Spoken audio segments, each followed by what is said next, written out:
কিছু কিছু বন্ধুত্ব না থেকে যায়, হাজার কথা কাটাকাটি, ঝগড়াঝাটি, মান অভিমান, চুলোচুলি শেষেও থেকেই যায়।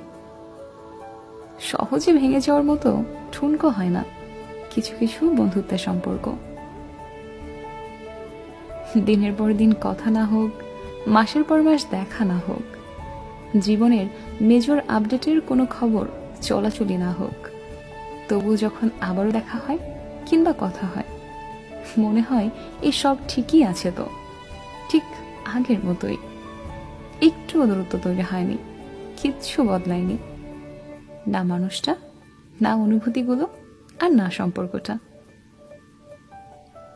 অনিশ্চিত দিয়ে ভরা এই দুনিয়ায় এসব বন্ধুত্ব যে কি নিশ্চিন্তের, কি আরামের, কি মন ভালো করে দেয়, যারা পেয়েছে তারা জানে।